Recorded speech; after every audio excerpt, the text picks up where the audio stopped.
Welcome back, horror fans, to part 6 in the series of Two Sentence Horror. Why don't you drop a comment below and let us know what you think. If you enjoy this video, then please don't forget to like and subscribe to our channel for more content.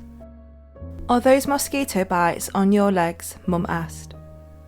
I said yes, as I was watching my father light another cigarette and make a gesture for me to keep quiet.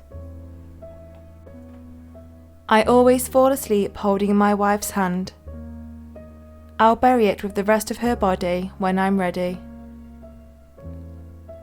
You know, scarecrows are supposed to scare birds away, but mine seems to attract vultures. I hum quietly as I rock my 1-week-old, kissing her forehead softly. The doctors are wrong, I just know she'll take her first breath soon. It's okay, darling, the new babysitter is here to put you to bed, my mother said as she hugged me and smiled at the young woman behind her. I'm surprised she couldn't feel me shaking as I looked upon the face that I'd been seeing outside my window for weeks. A child growing up as an orphan is too terrible to think about. So I approached the sobbing girl, stepping over the bodies of her parents with the hammer raised once more. Happy birthday, Ellie, we cried out joyfully as my daughter blew out the candles on her cake. That's him, officer, the man who took her, I said, pointing at the stranger in the back of the shot as the policeman paused the home video. Watch me fly, Daddy, my son yelled from the top of the jungle gym, his bedsheet cape fluttering in the wind like a true superhero. His feet never touched the floor after he jumped, his cape snagging on the top bar and breaking his fall with a sickening crack. My neighbours demanded I take down my offensive Halloween decorations. I think they were just freaked out by the ones that looked like them.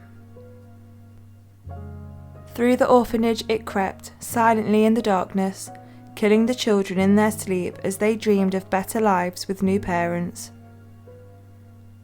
It was later learned that the stealthy and dreaded murderer could have been stopped by simply replacing the 9-volt battery in the carbon monoxide detector. I've been chained here for a week, suffering under the scorching sun, with no food or water, and I'm beginning to fear the worst. Maybe I'm not such a good boy after all. After many years of endless suffering, I tearfully buried my loving wife today.